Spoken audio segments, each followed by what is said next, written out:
Episode 10 of Andor is, in my humble opinion, the best episode in the season so far, and a lot of it has to do with the entire prison break scene and Luthen's monologue.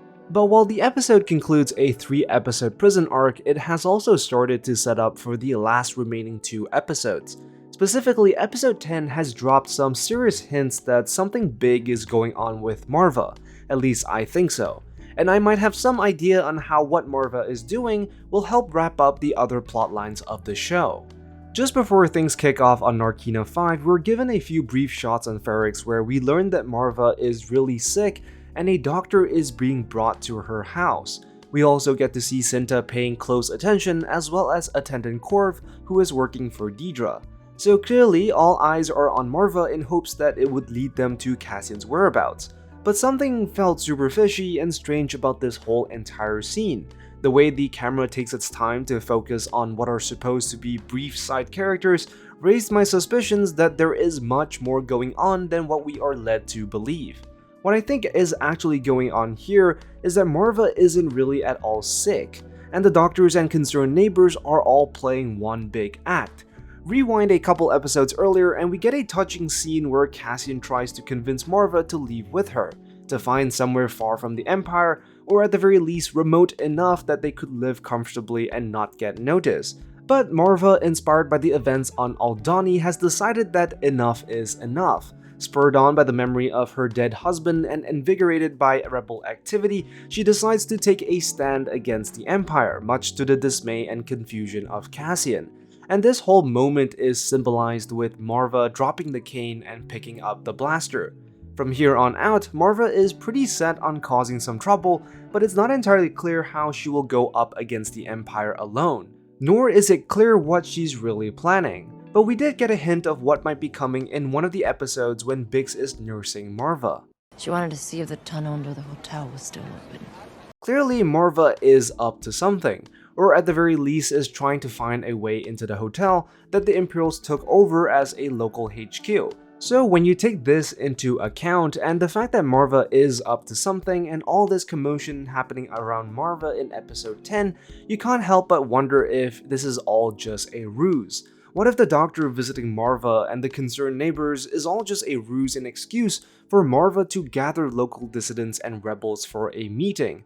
It wouldn't be too far-fetched to think that this is possible, and it would be a very clever way of escaping Imperial detection. And there are some hints that might suggest that this is Marva's way of plotting under the radar.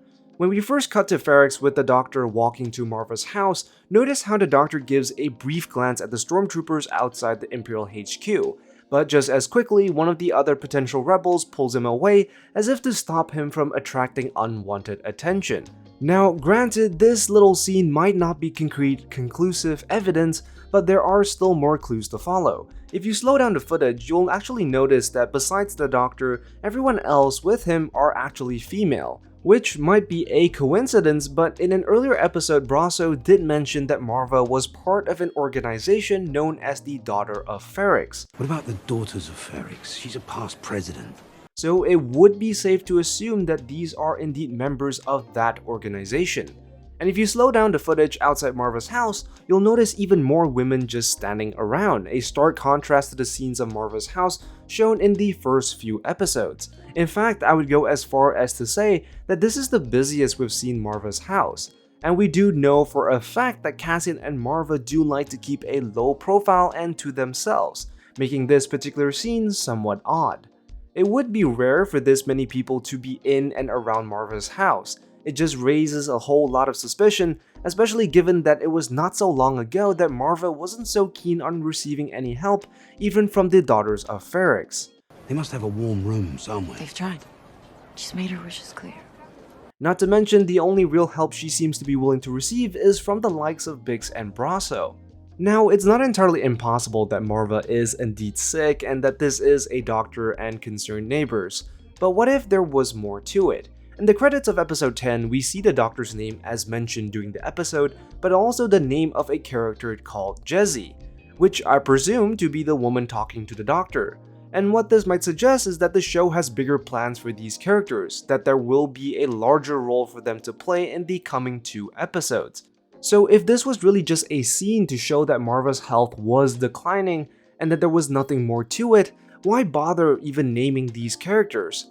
After all, if they're only gonna be there in passing, it doesn't really make sense for them to get proper names. Usually they would be titled Neighbor 1 or Daughter 1 or something like that. So what if Marva is indeed using this as a cover to plan her next move? Using her past position as the former president of Ferrix, she might still have enough pull and influence to bring together dissidents and rebels to lead some sort of a resistance against the Empire.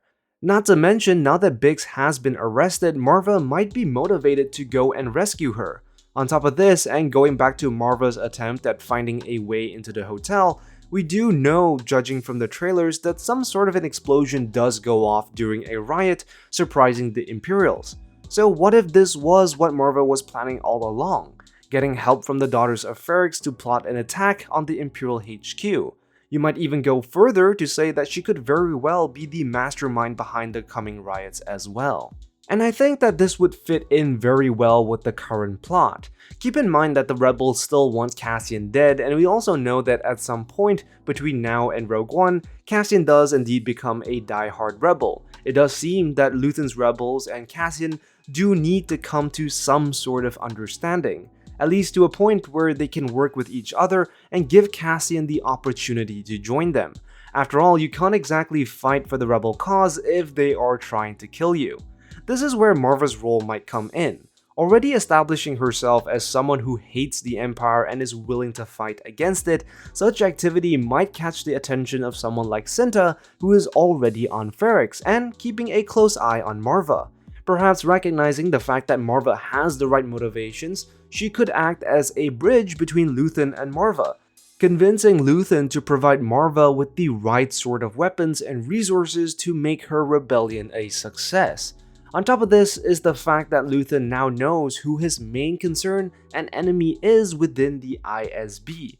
Now, knowing that Dedra is onto him, Luthen might want to take the initiative to remove her from the game completely. But how exactly is he going to do so? Perhaps knowing that Dedra is now the superintendent responsible for Ferrix, he could very well use this to his advantage by creating some sort of trouble, causing unrest on Ferrix that will make Dedra look bad to her supervisors, causing her to fall out of favor. Or to go even further, use Marva's rebels to conduct an assassination on Dedra, who is known to be on the planet from time to time. Or hey, maybe use Marva's plan as a cover to get Cinta to kill Dedra. And all this would only work if Cassian was brought back into the fold. I mean, it would be pretty difficult for Marva to work with someone who wants her son dead. In this case, it would call off the rebel hit on Cassian and allow him to join the ranks of the rebellion. So that was my take on what I think Marva might be plotting and how this might come to tie in with all the different plot points. I think this would be a great way to go and would really help make the show end with an absolute banger. So what do you guys think? Let me know in the comments down below. Be sure to like and subscribe, and I will see you in the next one. I am the Lost Acolyte, and I have spoken.